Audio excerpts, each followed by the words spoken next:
Maharashtra deputy CM Ajit Pawar का plane crash में निधन, सभी 5 सवार मारे गए, अंतिम संस्कार कल।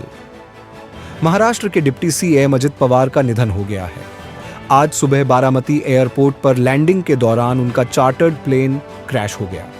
हादसे में पवार के सुरक्षाकर्मी, 2 पायलट और एक महिला क्रू मेंबर समेत 5 लोगों की जान गई। महाराष्ट्र के उप मुख्यमंत्री और जमीन से जुड़े हुए जननेता श्रीमान अजित दादा पवार, इनका एक विमान के एक्सीडेंट में बहुत ही दुखद निधन हुआ है। इसकी वार्ता आने के बाद समूचे महाराष्ट्र में बहुत ही दुख का वातावरण तैयार हुआ है। हम सभी के लिए इस प्रकार के जननेता को खोना एक अपरिमित इस प्रकार की हानि है।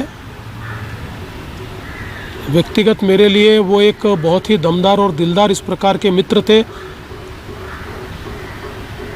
और हम दोनों ने साथ में काफ़ी संघर्ष का काल भी देखा है और अब दृढ़ता के साथ महाराष्ट्र के विकास में जब वो योगदान दे रहे थे और एक बहुत लंबी पारी वो खेलेंगे, ऐसी परिस्थिति थी। ऐसे समय उनका निकल जाना, मैं ऐसा मानता हूँ कि इसके लिए हमारे पास कोई शब्द भी नहीं है और उनके परिवार पर और उनका जो बृहद परिवार है राष्ट्रवादी कांग्रेस पार्टी, उसके पदाधिकारी कार्यकर्ताओं पर ये जो दुख आया है, ये सहना बहुत कठिन है। इस दुख की बेला में हम सब लोग उनके साथ में हैं।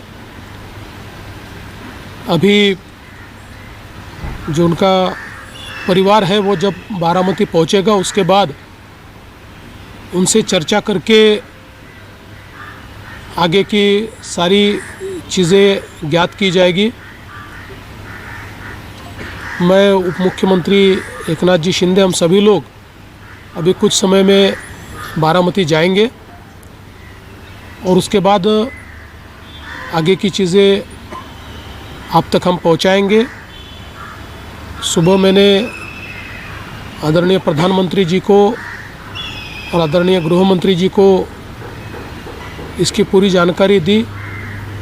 उन्होंने भी इस घटना पर बहुत दुख व्यक्त किया है। सभी लोग एक प्रकार से शॉक में हैं और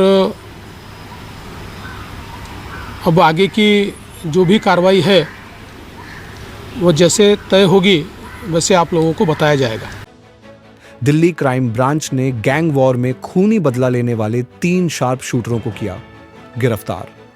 दिल्ली पुलिस की क्राइम ब्रांच ने एक बड़ी कामयाबी हासिल करते हुए कुख्यात वसीम हशमत गैंग के 3 शार्प शूटरों को रोहिणी इलाके में हुए एनकाउंटर के बाद गिरफ्तार किया है।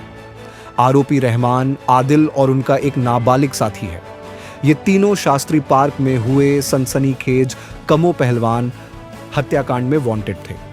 पुलिस सूत्र ने बताया, कुछ दिन पहले हुई कम्मो पहलवान की हत्या के मामले जांच में यह बात सामने आई है कि यह पूरी वारदात दिल्ली के 2 कुख्यात गैंगों के बीच चल रही खूनी रंजिश का हिस्सा है।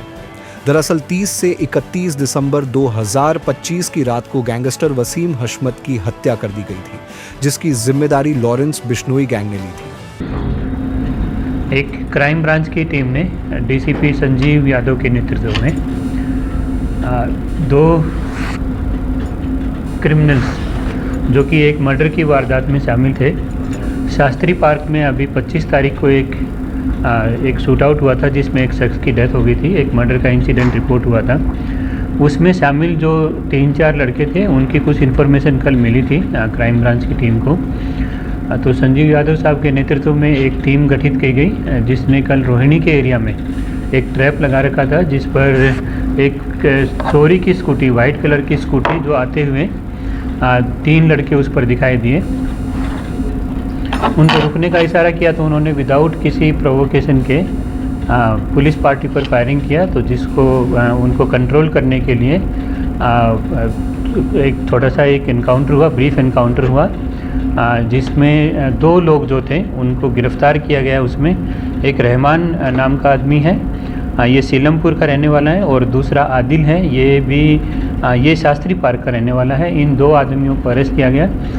थोड़ी सी चोट है इनको, अभी इनिशियल स्टेज में चोटें आई हैं थोड़ी सी, जिनको हॉस्पिटल में ट्रीटमेंट पर चल रहे हैं अभी। इनके साथ एक JCL भी है, जुवेनाइल है, जिनका एप्रीहेंशन होना होगा अभी। इनके पोजेशन से 4 सेमी ऑटोमेटिक वेपन मिले हैं, 11 लाइव राउंड मिले हैं, और 6 एम्प्टी कार्ट्रिज मिले हैं मौके से, और एक चोरी की स्कूटी जो बिंदापुर थाने से चोरी हुई थी, एक चोरी की स्कूटी रिकवर हुई है। तो इस प्रकार एक जो ये केस हुआ था 46 नंबर केस है शास्त्री पार्क थाने का, उसको वर्कआउट किया। एक सेंसेशनल केस था, इसको पुलिस टीम ने अच्छे से वर्कआउट किया और इनको एप्रीहेंड किया है। धन्यवाद। सर, मर्डर किस तरह हुआ था और किस मकसद से उन्होंने ये मर्डर किया? ये जो मर्डर किसका हुआ था, ये आप जो बता रहे हैं समीर खमू पहलवान, समीर अलियास खमू पहलवान का मर्डर हुआ था। 24 तारीख की बात है। शास्त्री पार्क के एरिया में ये वारदात हुई थी, और इसमें जो शूट आउट में जो इनकी आपस से शायद कोई राइवलरी चल रही है पिछले 3-6 महीने से, ये उसी का अंजाम था। इनके पार्टी ने शायद 1 महीना पहले एक मर्डर किया था दूसरी जगह पर, तो इनका अभी लगातार ये चल रहा है। इसमें कहाँ से इनको वेपन मिले और किस गैंग के साथ इनका एफिलिएशन है, ये प्रिलिमिनरी इसमें सामने तो आया है कि ये लोग एक वसीम हसमत करके एक गैंगस्टर है, उसके ये लड़के रहे हैं, ये फील्ड फंक्शनरी जो फील्ड लेवल के ऑपरेटिव रहे हैं, उनके साथ ही एसोसिएट रहे हैं। बाकी आगे की तफ्तीश अभी जारी है इसमें। जी, कट कहना तो, क्योंकि इनकी जो आपसी राइवलरी है, ये बात सही है कि इसमें फील्ड ऑपरेटिव हसमत के जो लड़के हैं वो शामिल रहे हैं इसमें, लेकिन चूंकि इनकी आपस की राइवलरी पिछले 3-4 महीने पुरानी ही है, तो इसको किस हद तक देखते हैं अभी ये तफ्तीश में निकलेगा पूरा जाने पर। वीडियो वाली बात कितनी सच है कि वीडियो उसने डाली थी सोशल मीडिया पर, कहा था आशिफ बाबा के शूटरों का हम मारेंगे, ये तो तफ्तीश का विषय है, अभी इस पर तफ्तीश होगी। अभी इनसे पूछताछ भी अच्छे से नहीं हो पाई है, एक बार पूछताछ करने पर ही पता चलेगी कि वीडियो इनका जेन्युइन है या किसने अपलोड किया है, क्या कहानी है, वो तो पूछताछ में पता चलेगा। सर, ये लड़के डायरेक्ट कनेक्ट में थे बाबा के? ये डायरेक्ट संजीव बताओ। नहीं, ये उसका एंटी ग्रुप है, ये तो ये उस हिसाब से तो ये इसका हसमत वाले का अलग ग्रुप था, हसमत का अलग ग्रुप है, जिसने मारा है वो दूसरा ग्रुप था। हाँ। तो गैंगवार हो गई ना। अब गैंगवार कह सकते हैं इसको, लेकिन कहना थोड़ा सा ये होगा कि अभी इनिशियल स्टेज में हम ये कंफर्म नहीं कर पा रहे हैं, क्योंकि अभी इनकी ज्वाइंट इंटरोगेशन होनी पेंडिंग है।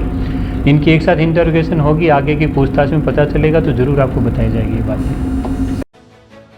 दिल्ली में बिरयानी खा रहे युवक को बदमाशों ने मारी गोली, डॉक्टर ने उसे मृत घोषित किया।